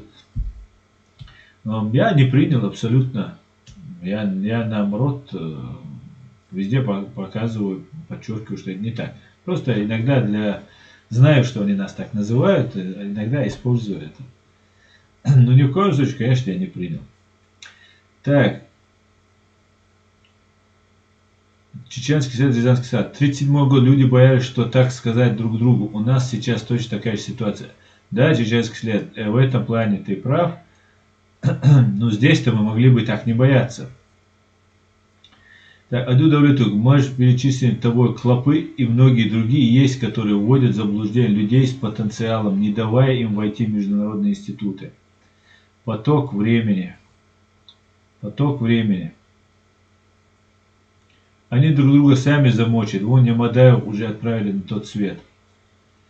Так, Аслан повелся на троллинг. Тойзам Ашволь, еще раз. Давно тебя не видно. Он Дицан Хелемеги про меня. Или ты был занят? Красиво говорить каждый может, говорит Маждада. Так, кто не признает наше государство, смело можно отнести к разряду враг. По факту сам Секинг. По факту это фактически так и выходит. Полезный идиот на сегодняшний является врагом. Но мы, как толерантное, цивилизованное чеченское общество, пытаемся донести до вот этих людей, которые говорят, мы построим халифат, там это сделал, убирают атрибуты нашей государственности, помогая тем самым врагу. Мы им пытаемся донести, мы толерантные, свободные, имеет право каждый на свое мнение и так далее. Но идет война, мы уже находимся, не просто война идет, война идет давным-давно не в нашу пользу. И здесь как-то нужно в этом плане мобилизовываться и какие-то вещи на время военных действий отклонять в сторону, вводить какие-то правила. Как Юрий Табах, есть американский такой военный, он, слышали, сказал, американской армии нет демократии. Сейчас, как же он сказал, вот, чтобы не ошибиться точно, но если по смыслу, для того, чтобы защищать американскую демократию, у американской армии не должна быть демократия. Приблизительно вот так это, может быть, звучало. И мы должны, находясь в этом положении, я, конечно, не призываю никого нарушать какие-нибудь законы и права, но мы должны понимать, что некоторые вещи мы сами, договорившись между собой, должны признавать. Полезного идиота нужно останавливать. Всем миром просить, призывать, там, доказывать, объяснять. Но нужно останавливать. И заносить его в разряд врага. И мы видим, как против нас ведется огромная работа, огромнейшая.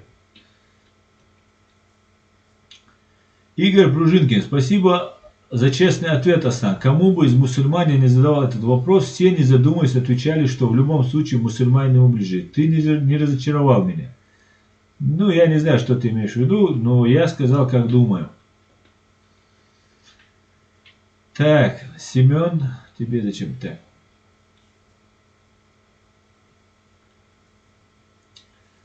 Только те, кто похищает Чечень, не имеют права на адвоката, гражданин мира. Имеют право на адвоката все. Это мое мнение, господа.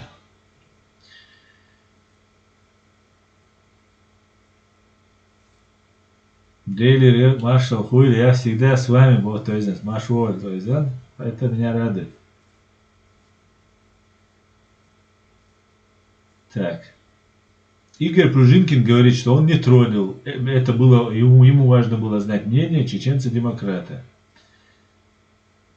Эдмамедов, Аслан, а зачем русским что-то доказывать? В Российской Федерации 65% дому туалета нет. Они его только по ТВ видят. Живут в каменном веке. Эд, ты задаешь вопросы, которые очень бескомпромиссные. Да, ты прав. Да, это так. Но мы им не доказываем. Хотя там среди них тоже есть порядочные люди. Я это знаю. Я общался, я дружил с этими людьми. Если бы мне кто-то говорил, или я был бы не знаком, как некоторые русские не знакомы с чеченцами и говорят о чеченцах, а я бы, конечно бы, всю страну, все под одну гребенку, но не совсем так. А им ничего мы не докажем. Человек, которому 30 лет вдалбливали информацию о чем-либо, он на этом вырос, не задумываясь, не анализируя, веря в это. Это его уже реальность, это его действительность. И он умрет за нее. И скажет, ну да, великая Россия пойдет. И многим мы ничего, конечно, не докажем.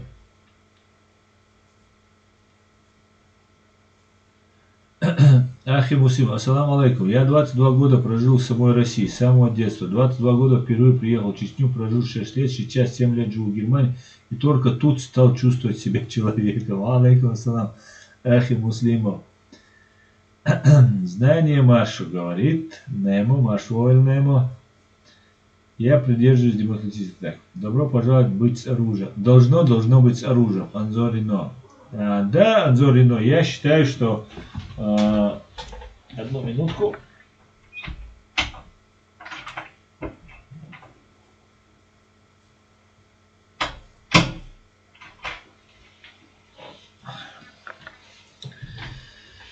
Я считаю, что оружие, несмотря ни на что, должно быть, оружие должно быть обязательно. Но это оружие должно быть строго контролируемо, строго регламентируемо и так далее, и так далее.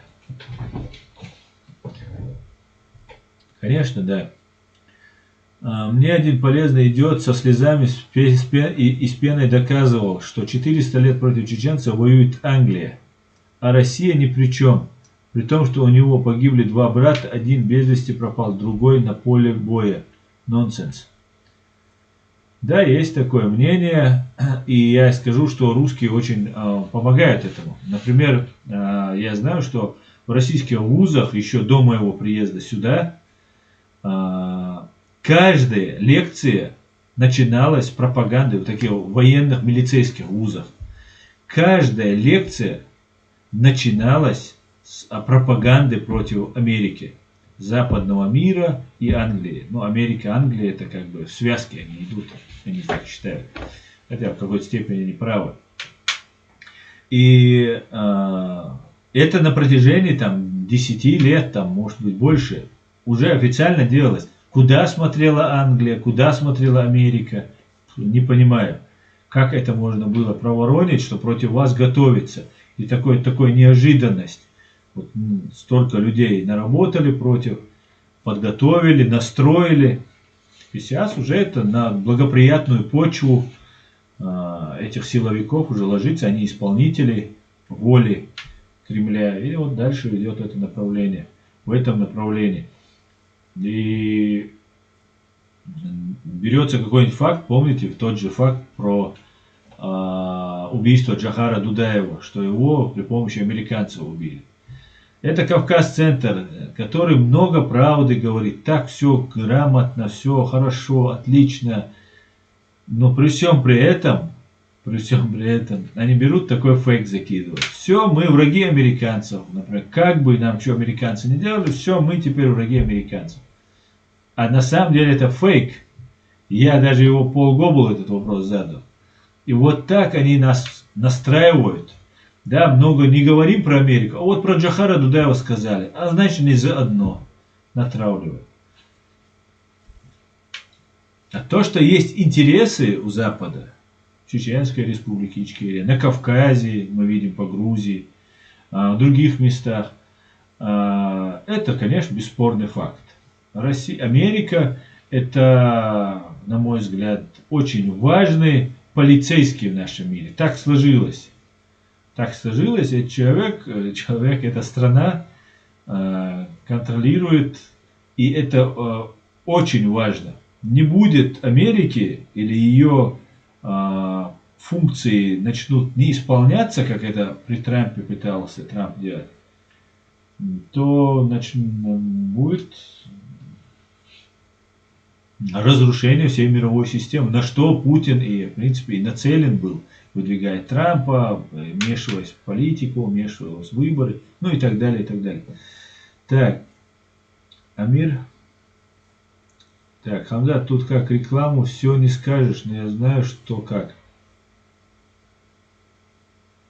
Амир Худар, Асан, я много раз задавал вопрос этот. Если падет режим, как действовать нам, Кавказским республикам? Есть ли деятели среди других народов Кавказа, которые готовы действовать?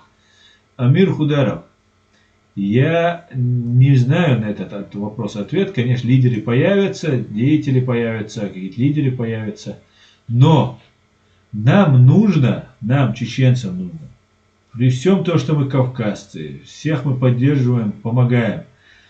Грузия свои национальные интересы, Азербайджан свои национальные, мы свои национальные интересы. Поэтому и я советую Армении тоже, хоть она и за Кавказе, иметь свои национальные, а не быть в фаворите у загнивающей России. Ничего хорошего не получите, армяне. Так что я считаю, взаимодействовать мы, конечно, с кем-то будем, но мы всегда, сперва нам нужно свое вот это государственность укрепить. И пускай они думают сами о своих делах. Будем помогать, чем можем, но мы должны понимать, что они россияне, и они должны в первую очередь заявлять, что они не являются россиянами, что они за то, чтобы ввести свою республику в выход из России. Потому что юридически в международном праве закреплено, и страны многие это признают, они россияне, дагестанцы, другие. Хотят они этого или не хотят, они являются по факту, по международному праву россиянами. Мы незаконно являемся россиянами, нас там признают. Они как бы по закону являются. И их задача должна двигать их республики, их народы, их нации на выход из России, на отделение от России. Заручиться помощью у Турции, там, заручиться помощью у американцев, заручиться у кого угодно. Но потихоньку выходить оттуда. Мы должны друг другу помогать. Не с комбайнами воевать там как это делал Удугов, призывал не строить комбайны, а напасть в 21 веке на кафиров, а потом жить себе припеваючи. Конкретно на то, чтобы юридически обосновать свою страну. У них много, конечно, грамотных людей у дагестанцев есть, но они все эти грамотные, просто лежат перед русскими, просто распластавшись во всех разных позах. Так, пойдемте дальше. Все верно, Аслан. Врагов надо называть своим именем, показывать всем их путь. Да.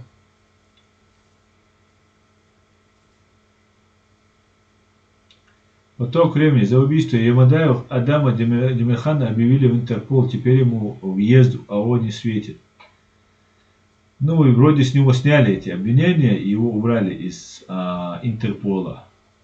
Потому что Иса Ямадаев, брат Сулейма Ямадаева, который сейчас ненавидит и пытается через свою эту военную организацию как-то влиять на Кадырова, на них, он простил кровь Руслана Ямадаева. Он сказал: все, я снимаю эти обвинения, все, никаких вопросов. Оставили бы эту святая.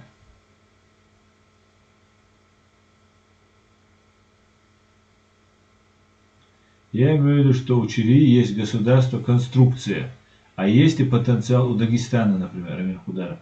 Да, есть, конечно, потенциал, как нету, но это решать дагестанцам. Сложный, конечно, вопрос, Амир. Я говорю, есть, я просто считаю, что это должно быть. Это, нации не может этого не быть. Должны же там быть интеллектуалы, думающие люди о своей стране, о своей республике. Есть она, нет, я не знаю. Валлах, не знаю. То, что у них положение не очень хорошее. Так, я перемотаю, друзья. Я перемотаю.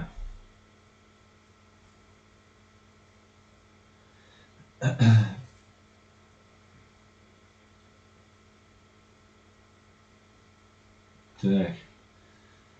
Избранный президент Молдавии вступил за вывод российских войск, говорит Чингун. Да, кстати, это очень тоже хорошая тема, которую мы, наверное, обсудим уже в следующем стриме. Я надеюсь, Хусейн до среды вернется к нам. Мы сможем и с Хусейном эту тему обсудить. Это очень хорошая тема, и российские войска должны покинуть Молдову. И во всех направлениях Россию надо выдавливать. Это бешеный зверь, которого нужно изолировать от мира. Аслан Лорс, Кавказ-центр — это зло, Удуговщина не пройдет.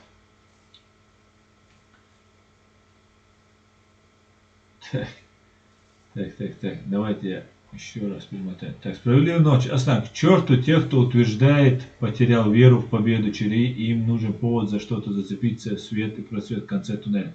Аслан, истинные ичкерийцы ждут вас и ваши законодательные аспекты. Справедливой ночи. Не надо говорить, где ты находишься. Вот можно сделать вывод, что ты находишься во временно оккупированной Чеченской Республике Ичкерия. Никто не обозначайте, никто не говорите, где вы находитесь. да, алш дойшу, да, лэр дойшу, массу учуна. Я, конечно же, вам ничего не показал, мы сегодня поговорили, но я хотел бы вам показать вот перед последом про Зелимхана Хангашвили опять прорусский, путинский, Ост-Вест. А почему он путинский? Потому что Ост-Вест, сейчас одну минутку,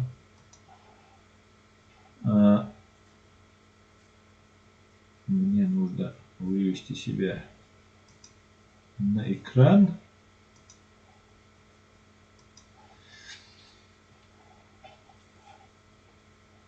Сейчас одну минутку.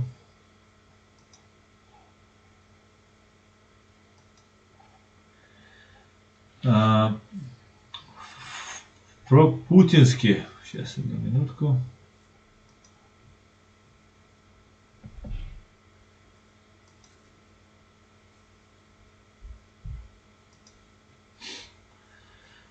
Про путинский, потому что...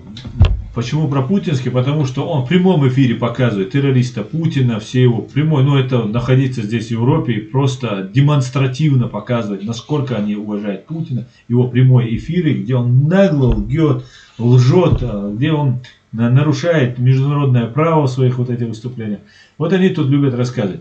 Теперь же они, зная, что мы так прямо, целенаправленно бьем в точку, называем русского террориста русским террористом, над которым идет суд. Покажите мне хоть одного другого такого русского террориста, которого так открыто судят в Европейском суде.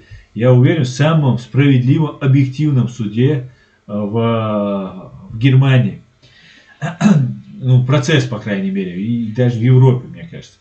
Так вот, вот они сейчас нам начинают рассказывать, что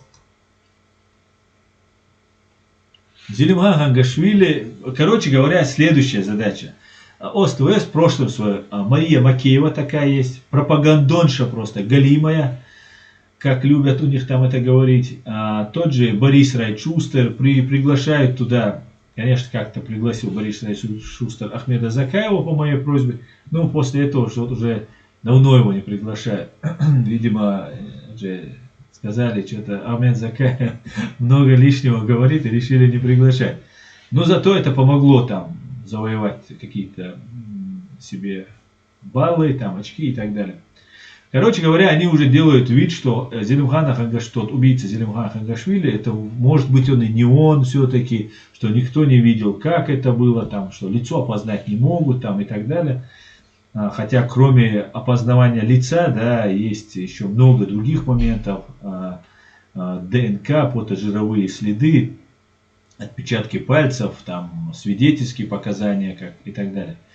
И вот сейчас последний раз, во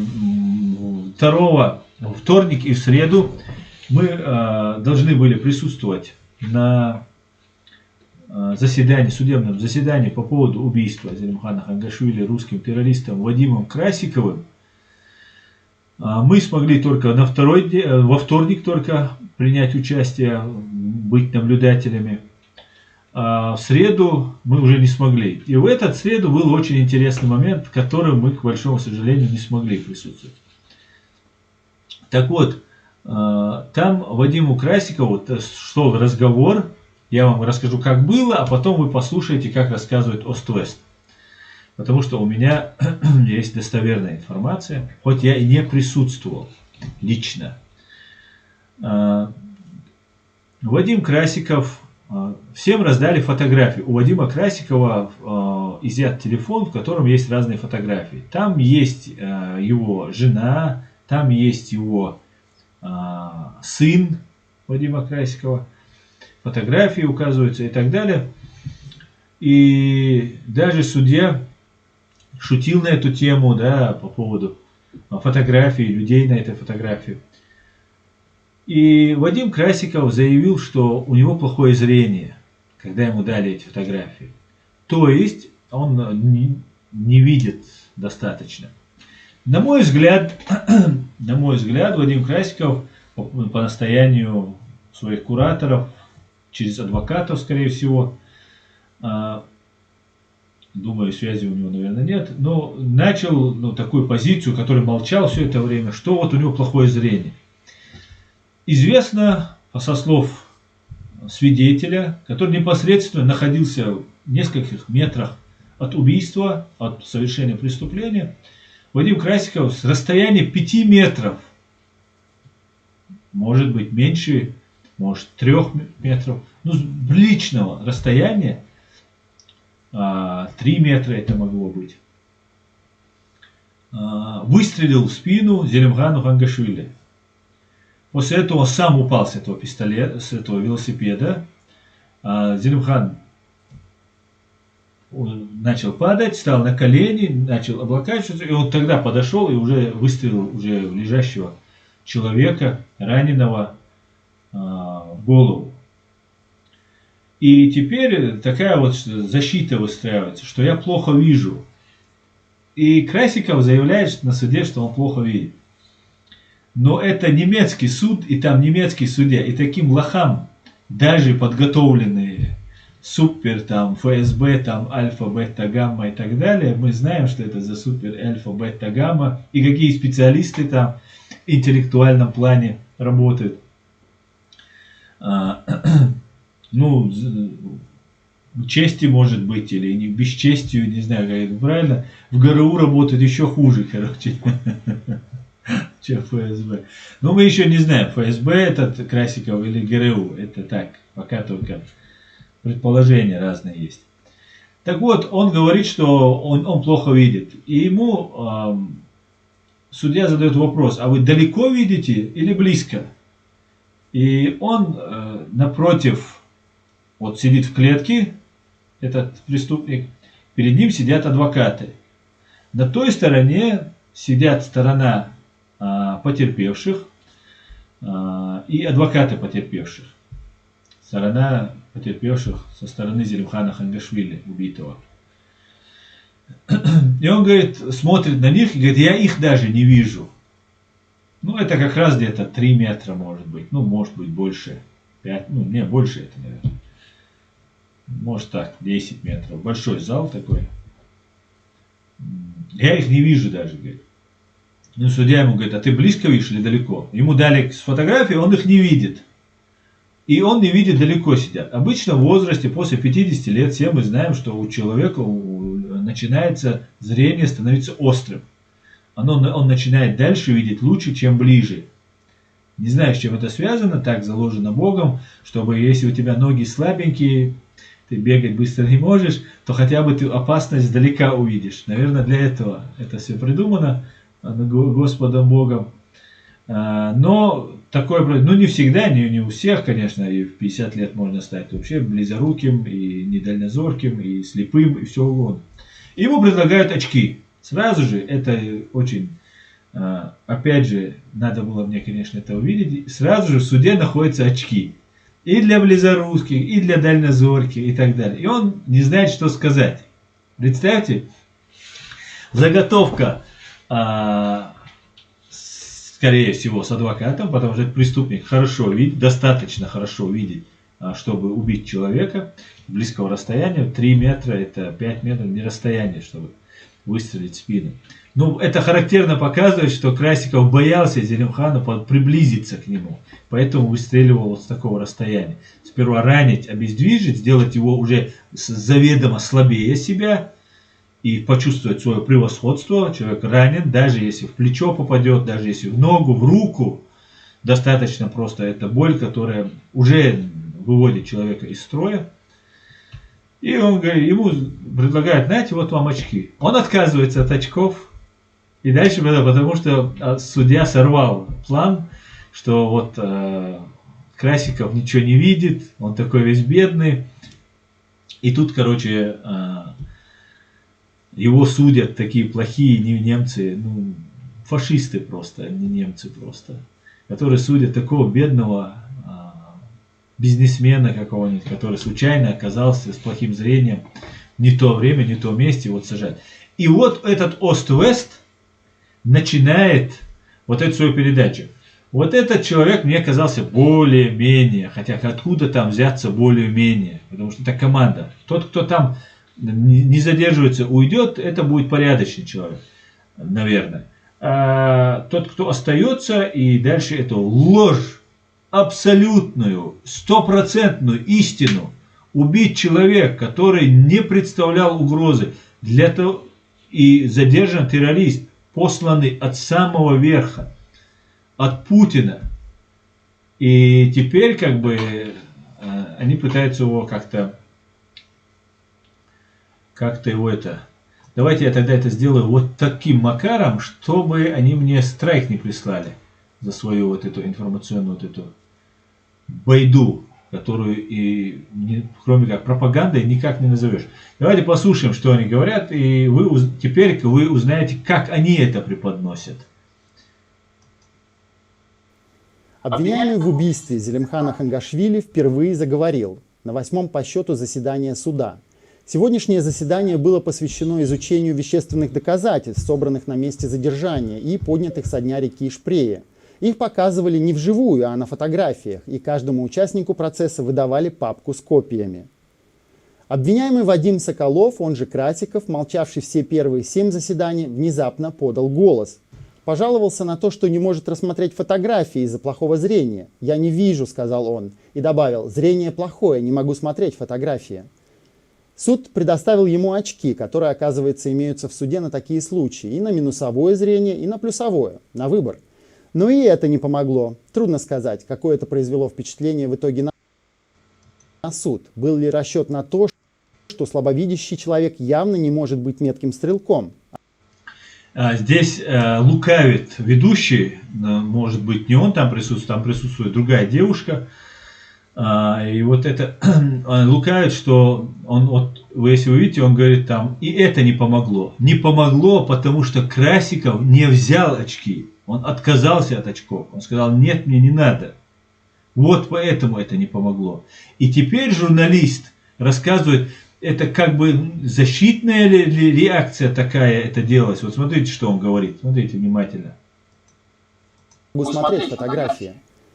Суд предоставил ему очки, которые, оказывается, имеются в суде на такие случаи, и на минусовое зрение, и на плюсовое, на выбор. Но и это не помогло. Но это не помогло. И теперь он выдвигает версию. Он не говорит, что Красиков отказался. И теперь он выдвигает версию, которая на самом деле стопроцентная. Ну, как бы надо сказать, надо же как бы объективность проявить. Трудно сказать, какое это произвело впечатление в итоге на суд. Был ли расчет на то, что слабовидящий человек явно не может быть метким стрелком, а значит и киллером? Если и решили назначить медицинскую экспертизу по этому поводу, в зале суда об этом не объявили. Да, теперь сейчас они будут затягивать процесс и будут сейчас называть, вот у него зрение плохое, поэтому нужно заявить, назначить экспертизу и так далее. Мы много чего увидим у адвокатов, особенно в таких странах, как Европа, Германия, Соединенные Штаты, очень много инструментов. Адвокат — это вообще супер крутая профессия, супер интересная профессия. И если ты живешь в нормальном правовом государстве, вот все, что вы не берете, вы можете придумывать там свои новые схемы защиты своего подзащитного, там, не нарушая закон, причем, не нарушая закон. Да? Это очень интересно, очень классно. Но сейчас они вот как раз, может быть, занимаются этим. Но когда ему предложили очки, он отказался. И в этот момент вот эта операция, может, провалилась. Потому что он уже отказался, он сказал. А он еще добавил, Красиков, в суде, что не перевел адвокат, переводчик. Добавил в суде: я вам доверяю. Судьям он сказал. Потому что у него другого выбора не было поступить так. Убийство Зелимхана Хангашвили, чеченского полевого командира, Чеченского полевого командира, говорит, это чеченский беженец, это грузинский и чеченский патриот. Полевые командиры бывают только у русских армиях, и полевые мыши бывают. Чеченцы не были никакими. Он был близким соратником Масхадов, Аслана Масхадов, видимо, его телохранитель. Я не знал этого человека ни до этого преступления, ни и сейчас. Я знаю только вот из разных достоверных источников, но я не вникал вообще во все, чем он занимался, потому что такие вещи не разглашаются обычно. И вот называют эти террористы, Убийство в называют августе прошлого года жителя Берлина и террориста соискателя статуса невиновным. беженцев в Германии произошло в Русского парке террориста, Вальтергарден в русские районе Моабит. ост-вестовские Этот пропагандоны парк, по совпадению, пытаются его вывести из-под удара. Прилегает к Своего, зданию то есть. суда, в котором рассматривают дело. В районе также находятся 2 полицейских участка и расположена группа быстрого реагирования полиции. Сегодня в суде выступали свидетели, сотрудники криминальной полиции, ответственные за вещдоки. О них-то и шла речь сегодня. Из реки Ну, достали спортивный велосипед, затемненные защитные очки, пульверизатор, черную бейсболку с серой надписью «Фокс», перчатки, 2 рюкзака и 2 бельевых мешка. В одном из них нашли машинку для стрижки бороды. Напомню, что все выступающие свидетели описывали убийцу как мужчину с бородой и волнистыми волосами до плеч, а задержанного как человека с неравномерно подстриженными под машинку волосами и неаккуратно подстриженными. Кстати говоря, это тоже очень важный момент, потому что на машинке однозначно остались следы бороды террориста, поэтому я думаю, не составит труда, ДНК имеется, волосы имеются, борода тоже неправильно подстрижена. Ну, короче, отвертеться никак не получится. Для того, чтобы ему выйти из этого зала суда, я не знаю, немецкая правовая система должна разрушиться до основания, потому что просто идеально раскрытое преступление. Огромная благодарность немецкой полиции, огромнейшая благодарность немецким следственным органам. Вы сделали неимоверно большую работу как для своей Германии, потому что я давно говорю, что угроза национальной безопасности Германии, она очевидна, и против Германии со всей ответственностью, я заявляю, ведется открытая, полноценная диверсионно-террористическая война. Против Германии со стороны России ведется диверсионно-террористическая война. Пропагандистская, все это включает в себя вместе. И наконец-то не только защитили правду, там расследовали какое-то дело. Вы, спецы немецкие, вы защитили безопасность своей страны. И дальше придется продолжать в том же духе. И все вот эти отношения, которые здесь у вас, Якунины, Микунины, Грефы, Ост-Весты, разные другие вот эти все русские агенты влияния, русские агенты и другие вот эти мерзавцы, если вы их не зачистите в правовом, как вы умеете, скрупулезно, долго собирать доказательства, а потом раз и предъявить. Это угроза национальной безопасности. О чем я вас много лет уже предупреждаю, много лет уже говорю об этом. И, как говорится, все будет Ичкерия, да Аллах. Давайте, господа, мы уже много говорим, уже 2 часа у нас стрим идет, и я думаю, на это можно...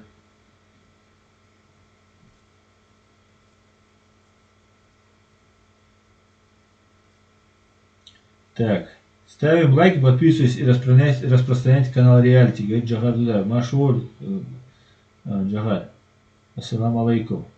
Так, Маждад, Аслан, надеюсь, что немцы не повторят лицемерие наших катарских братьев, когда передали убийц Ендербиева.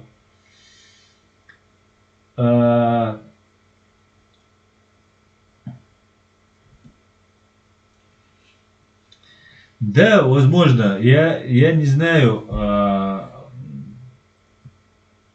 Маждада, всех деталей, конечно, но я тоже такого же мнения был, как ты, о передаче убийц Зелимхана Ендербиева, его телохранителя и ранения его сына. И я считал, что на самом деле, так как ты считаешь, что это так было лицемерно подло, но в шариате, по которому живет Катар, есть такое правило: если ближайшие родственники прощают, если прощают, это может быть брат, сестра, жена, мать, отец, убийцу, то суд обязан отпустить этих людей. И я слышал такую версию, не буду называть от кого, я это в Фейсбуке видел, это человек есть в этом Фейсбуке, это женщина, которая есть в этом Фейсбуке. Она сказала, что родственники Зелимхана Яндарбиева сказали, что претензий не имеют и хотели бы сохранить своих детей, свою жизнь, там были очень напуганы, вот сказали такое. И суд постановил отпустить. Потому что это могло бы разрастись, суду это нужно было, катарцам это нужно было, может ее вынудили, может ее там, как бывает в суде, вы же не каждый день бываете в суде, и вы не знаете, насколько важно все, что вы там говорите, каждое слово имеет значение. И вот это можно потом использовать против вас. Или вы не договорите что-то. Или там адвокат вас скажет, ну скажи, не имею претензий, там, и так далее, вас обговорить, подбить. Ну, там много способов. Профессиональные юристы, которые принимают на себя ответственность защиты граждан, прав определенных лиц, или там судить этих лиц, или преследовать этих лиц, как там сторона обвинения, то эти люди очень хорошо знают, как себя вести и как можно манипулировать людьми. Поэтому я точно не знаю, кто в этом виноват, но я слышал версию, что только потому, что семья простила убийц, хотя они могли написать ходатайство, мы не прощаем, сказать, если услышали, что их прощают, и приостановить, да, наказание этих преступников. Поэтому вот там тоже вот не все так однозначно, все это уходит и с Катаром, с этой ситуации. В принципе, на этом все, друзья. Я очень рад был с вами поговорить сегодня, рассказать про проблемы своего канала, рассказать, пообщаться, почитать ваши комментарии. Я потом пересматриваю, смотрю ваши вопросы, комментарии, пишите, распространяйте наши видео. Как говорится, все будет Ичкерия. Боже, храни Америку. Ассаламу алейкум. Всего самого хорошего, спокойной ночи. До свидания.